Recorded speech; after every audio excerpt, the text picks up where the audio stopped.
Justice defined. Kindness alone can't save people from acts of inequity, which is why a series of punishments exists in any legal structure for those who engage in crimes against their fellows.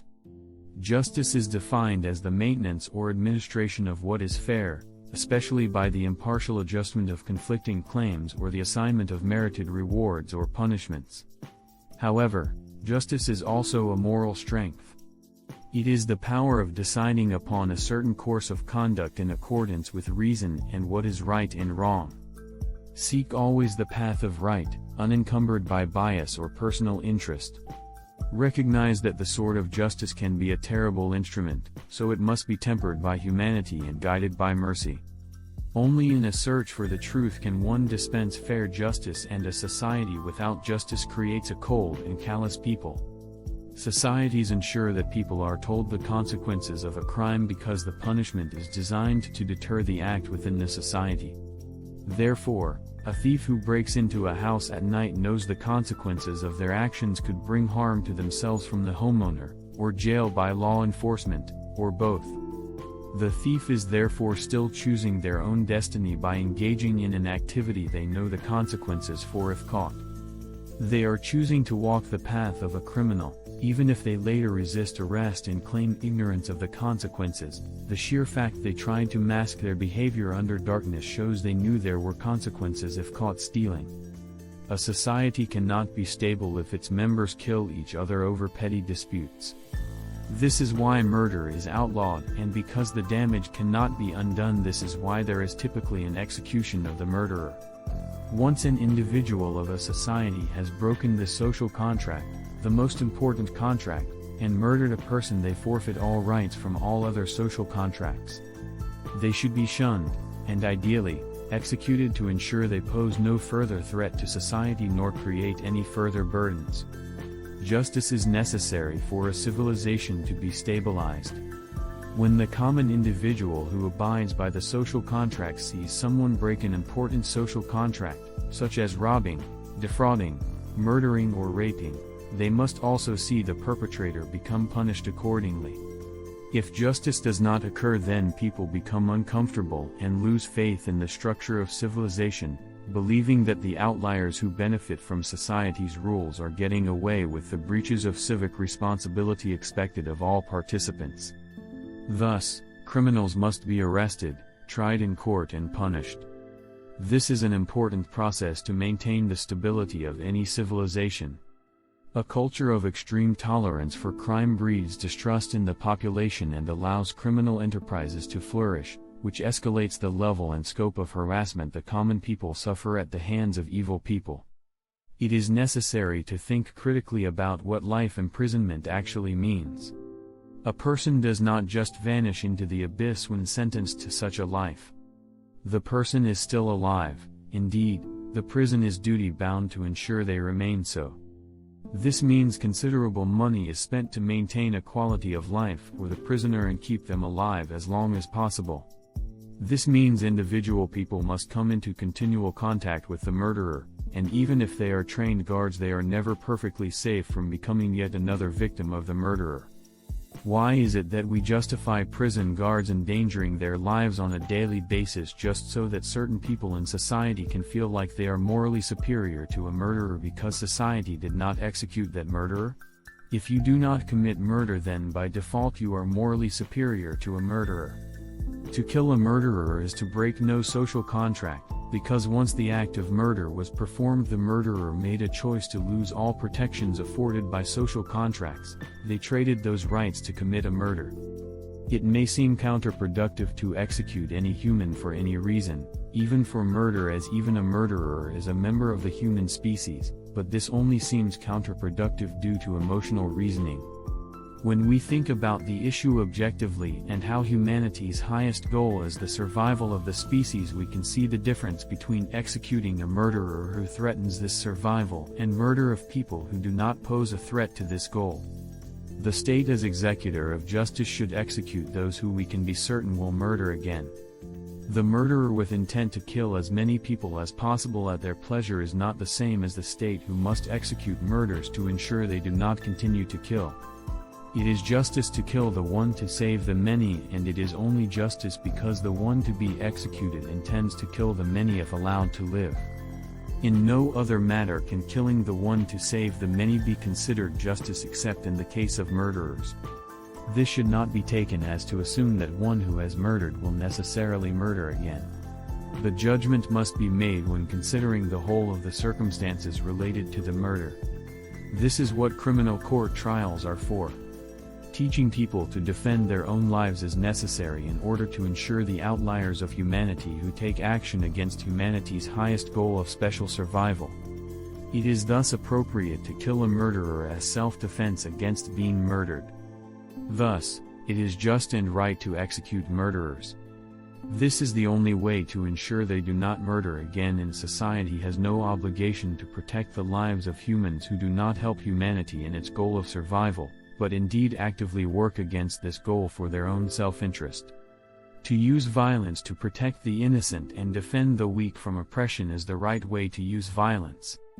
One must never hesitate to destroy evil in all of its monstrous forms and crush the monsters that attempt to steal life from other people.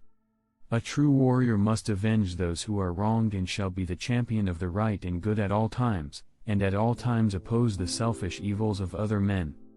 They shall not knowingly strive to break or tear down another person who is conducting themselves correctly and professionally, or take from them that which is rightfully theirs.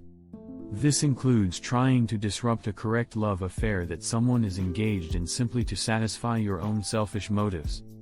Can murderers always be held responsible for their crimes? There is a case in 1990 where a couple, Nancy and Richard Longert, were brutally murdered by a home invader who waited inside their house for the couple to return from dinner in order to kill them. At the time Nancy was also pregnant, and after shooting her the murderer then pointed the gun directly at her belly to ensure he also killed the child in her belly. Incredibly, there was a movement in the media to free the killer simply because he turned out to be 15-year-old David Byro, and this movement to free him from all responsibility included Nancy's own sister Jean Bishop, who oddly started visiting him in prison for years as she tried to make sense of the crime. It is a specious argument to claim that teenagers are unable to understand right from wrong, nor be held accountable for their decisions. There is no human society that does not teach its young that murder is wrong, because murder is the highest offense of the social contract between an individual and their community. There can be no question a person who sets out to deliberately murder knows what they are doing.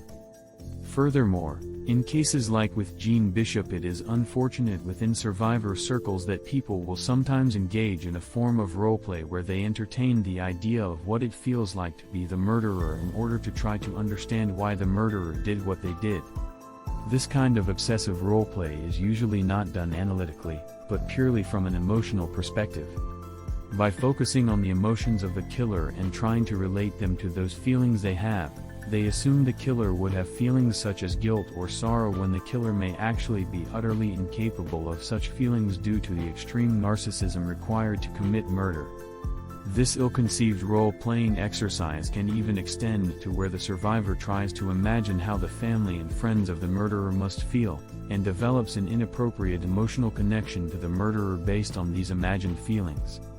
This introjection of a murderer whom the survivor is obsessed with is extremely unhealthy, and explains why the surviving family members of a murder victim will occasionally plead for mercy to be shown to the murderer even though there is no rational reason for them to do so. They focus too much on how they are alike to the murderer and ignore that critical way in which they are not alike, that the survivor is not a murderer. The human tendency to introject the traits of other people they become obsessed with into themselves and be deceived by emotional arguments made by others is precisely why legal ruling must be determined by objectivity alone. Emotion has no place in a courtroom. If you have brutally murdered an innocent person, then you should be executed, and there should be no further debate on the matter. Those who cannot acclimate to society and pose a very serious threat to other people should be executed. Sentencing of criminals should consider not only the gravity of the crimes the criminal has committed but also the continuing threat the criminal possesses to society based on evaluation of the reasons behind their crimes. Even in cases of execution of criminals, killing another human should never be a pleasant act, but it is sometimes a necessary one in order to obtain justice. Justice is compassion for the victims and fulfillment of the social contract that determines the punishment for murder. Punishments are necessary because humans have a tendency to act in their personal interest and ignore the interests of others. Law exists because without it, humans would not be able to exist in society with one another. So it is that execution should not be carried out purely for vengeance, but because the criminal is a threat to the public. It has been demonstrated many times over that life imprisonment often leads to parole, allowing criminals with murderous impulses another opportunity to kill again. For example, Kathy Wood, who I previously mentioned as a serial killer who with her lover Gwendolyn Graham murdered 5 elderly patients at the Alpine Manor nursing home they worked at, was released from prison in January 2020. A known serial killer was released into the public, and this frequently occurs in states that do not practice the death penalty for the crime of murder. It is unknown how many continue their crimes, but there are many cases where a convicted murderer and/or rapist has continued to perform their crimes once released from prison. A noteworthy example is Albert Flick, who was convicted of murdering his wife Sandra in 1979 by stabbing her to death in front of Sandra's daughter. After servicing 25 years in prison, Flick was released in 2004 and then was arrested several times for assaulting women, but he was not held in prison for long because prosecutors argued that he would be too old to harm anyone and was therefore not a significant threat to the public. The judge in his last assault case, Robert E. Crowley, said of the short sentencing, "At some point Mr. Flick is going to age out of his capacity to engage in this conduct, and incarcerating him beyond the time that he ages out doesn't seem to me to make good sense from a criminological or fiscal perspective." However, when Flick was released from prison at 77 years of age, he murdered another woman, Kimberly Dobby, in front of her 2 children. Flick is an anecdotal example, but it is sadly not an uncommon one in the society I live in. There are people who will point out that U.S. crime statistics usually show that repeat offenses for murder are rare, but I point out that their rarity is immaterial. The fact remains is that murderers do repeat their crimes, and they sometimes go unchecked because with their experience, the murderer becomes craftier at hiding their tracks and go undetected for years, a notable example being the serial killer Kenneth McDuff. The same crime statistics that tell us that repeat offenders rarely commit another murder also tell us that half of all murders go unsolved. These are thousands of cases a year. According to the FBI Uniform Crime Report, there is around 185,000 unsolved murder cases in the United States from 1980 to 2019. Even these numbers are likely to be conservative, as many police departments in states such as New York and Illinois only provide partial crime data to the FBI. As these murders are unsolved, no one can say the culprit was not a reoffender. Even if we wish to blame mental illness for the crimes rather than the individual, the fact remains the malady is incurable. The common argument against execution is something to the effect of, killing criminally insane people makes us beasts, which is grounded only in emotional irrationality. Logically, humans are animals, and at times it makes sense to thin the herd of those members who pose the herd significant threat of harm. It is also irrational to claim that life imprisonment for insane murderers who don't understand right or wrong is something humane. How is it that the imprisonment of people who don't understand why they are imprisoned is more humane than executing them? If it is a measure of suffering, the suffering lasts longer with life imprisonment than with execution. I believe it is because that some people inappropriately view executions solely as a kind of retribution for murderers rather than a necessity for protection of the public that we have this skewed notion that the inability to understand right and wrong in cases of criminally insane murderers means a person cannot be held accountable for their actions. That people hide the activity demonstrates they knew it was wrong and there would be consequences for it. Those who do evil must therefore be dealt with as aberrations that threaten the homeostasis we create to maximize the good we seek to cultivate in society for individual enjoyment and fertility. There is not much benefit in consistently doing harm to others in society because you individually become isolated from the rest of society while also hurting your own chances for a better life. This also applies to dictators who harm their populations. They benefit themselves personally but at risk of harming the prosperity of the people who live in their society. Sometimes, in trying to rationalize how evil people can exist, an individual uses mental illness as a convenient label in order to support their beliefs that people should not be executed when they commit murder. For example, Arthur Shawcross killed numerous people over a span of 20 years, often only charged with manslaughter even when he killed children, and ultimately was only held for life in prison after he had engaged in a 14-person murder spree in the late 1980s. A good deal of nonsense surrounds the psychological and neurological evaluation of Arthur Shawcross for purposes of defending himself during trial. Shawcross alleged he suffered sexual abuse in childhood and blamed this trauma for his future criminal behavior, but his claims of childhood abuse came from recollections Shawcross had under hypnosis with a therapist. Such statements are entirely unreliable. There is no scientific evidence that hypnosis is anything more than imaginative role-playing. There are people who claim all manner of things under hypnosis, including recollections of past lives and experiences with supernatural beings that do not exist. While undergoing medical review, Shawcross had an MRI and it was verified that he had suffered a head injury at age 9, but it must also be remembered that the vast majority of people who suffer head injuries do not become serial killers. Furthermore, not everyone with the same brain damage as Arthur Shawcross becomes a serial killer, the vast majority do not.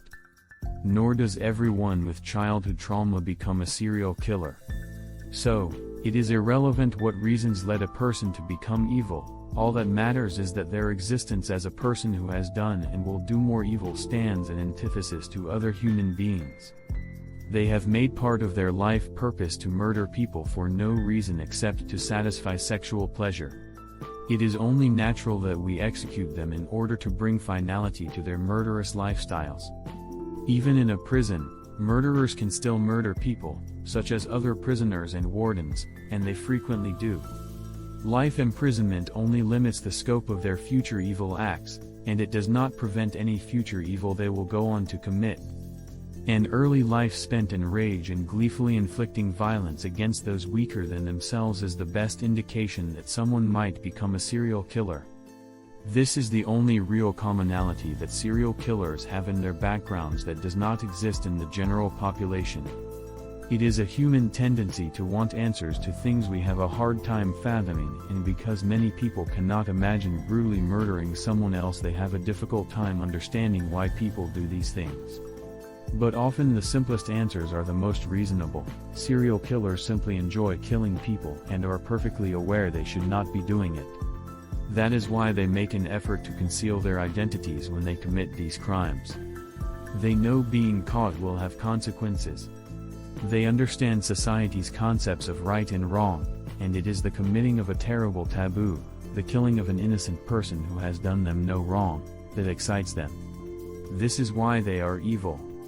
Their behavior is not the result of a brain disorder, for even if that disorder impacts their decision-making, it clearly does not cause them to deny reality in such a way that they lack understanding that their crime has punishments. The behavior of a serial killer is therefore the result of an ideology the serial killer has adopted of their own free will, which makes them feel pleasure when they kill innocent people. People who are intelligent and people who are more dull-minded can both adopt such an ideology, and that is what all murderers have in common. If a person's lifestyle is defined by doing evil to others, they must be stopped. The question becomes, what is the best way to stop them that serves the best to society's benefit? Justice and power must be brought together, so that whatever is just may be powerful, and whatever is powerful may be just. People have inherent responsibilities to each other, to repay the debts we owe each other, and the social contracts we forge with one another. Many people have positions in society that can alter the destiny of other people around them. You have to make the right choices that benefit both society long term and the individuals whose destinies your decisions impact. Making choices that make all people happy is a luxury that is often impractical, if not impossible. The guiding principle in these criminal matters must therefore be justice. A society that does not make justice the highest principle for its criminal code laws will always become corrupted, allowing the rulers to become tyrants and criminals to flourish. So then, justice is necessary for good to flourish. However, justice entails bringing balance between good and evil. Even if evil makes you lose your way, you can stay your ground and keep searching for the path of good. Is that search not what justice is? People who believe humans use their wisdom for evil and spoil the world from its supposed perfect state forget that humans are products of this world, who can honestly say it is not natural for humans who are part of nature to behave the way we do. Learning and growing through mistakes. Guiding the lost toward the path of good is as natural as manipulating others to the path of evil. Both are natural, and there is no absolute goodness in nature, for goodness is a concept unique to humans.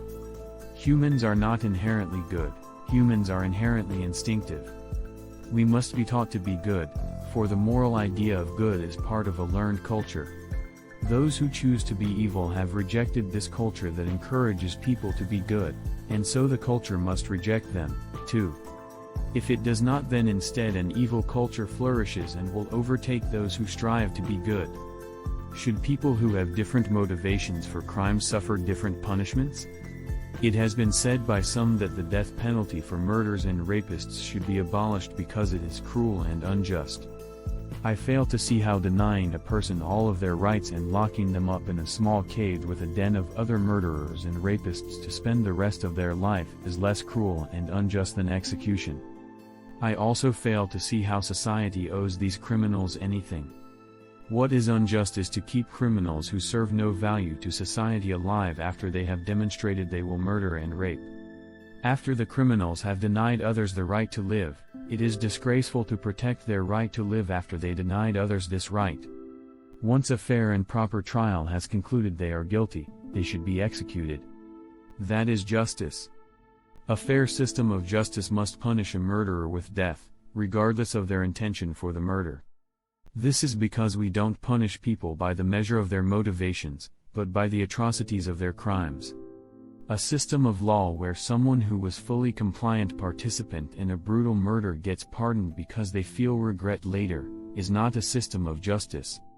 Their regret will not bring the murdered person back to life, nor erase the moments of horror the victim experienced, nor the grief of their family and friends. Once a murderer is caught, they should never again have the opportunity to murder again. Yet because of soft-hearted people who think emotionally rather than critically, the murderers often get back into society and murder again. We must not feel sympathy for those who under the right circumstances would easily kill us and our loved ones, and enjoy doing it. We must also recognize that not executing murderers and rapists while jailing them into the same prison communities merely allows them to form violent prison gangs that exert influence on gang members outside the prison. Here in the United States of my time, as street gang members know they will eventually be caught and brought into the prison system, they work to stay on the good side of the prison gangs, else they will be killed by gang members when they become arrested. This makes for imprisoned criminals to wield power to do evil to others outside the prison. It is the failure of our society to execute violent criminals for murder that allows these prison gangs to flourish and maintain influence, for the most violent offenders lean influence on others in their criminal networks outside the prisons. If we simply executed all of these murderers who belong to gangs, then the ability for the imprisoned to orchestrate more crime would cease.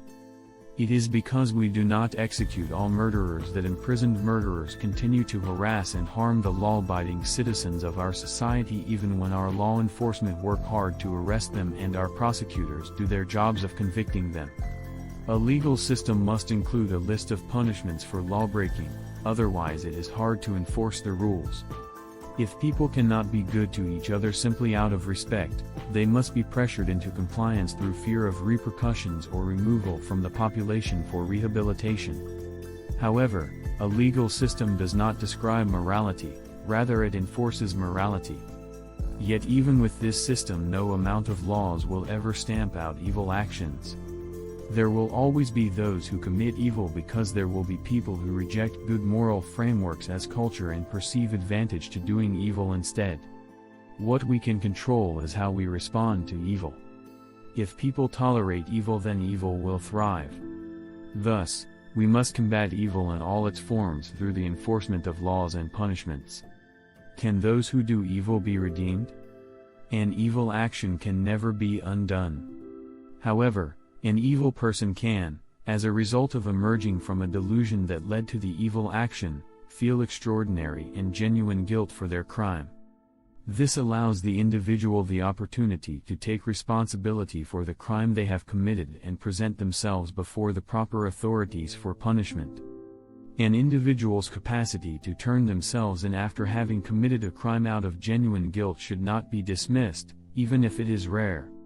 This of course only applies to evil that is done because a person is delusional.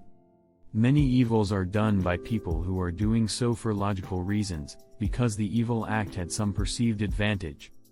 In many cases, it did have an advantage for them if they could get away with the crime. These people are usually only remorseful insofar that they regret that they were caught by police and not that they committed the evil that they did. Therefore, those who feign guilt after having been caught are a different story. It is much more difficult to determine if they are genuinely guilty for a crime they committed and then attempted to get away with, and it must be considered if they would be claiming they feel remorseful if they had not been caught as the perpetrator of the crime. Regardless of how much guilt a person may feel for a crime, the measure of remorse should have no bearing on the sentence of punishment. The law should be blind to emotional thinking and only be concerned with the fair administration of justice. Crimes must carry consistent sentences regardless of who commits them, whether they be rich or poor, gleeful or remorseful, insane or delusional. When we make arbitrary decisions on sentencing based on emotional thinking like sympathy and guilt, we create a system of justice that is administered irrationally and therefore prone to making errors of judgment in what best serves the needs of society. When a person violates a social contract by committing a crime that causes great harm to other participants of that society, the violator forfeits their right for others to judge them in a sympathetic light. If they showed no mercy when committing evil toward others, then they have no rightful expectation of mercy to be shown to themselves when they are punished for the evil that they did to others.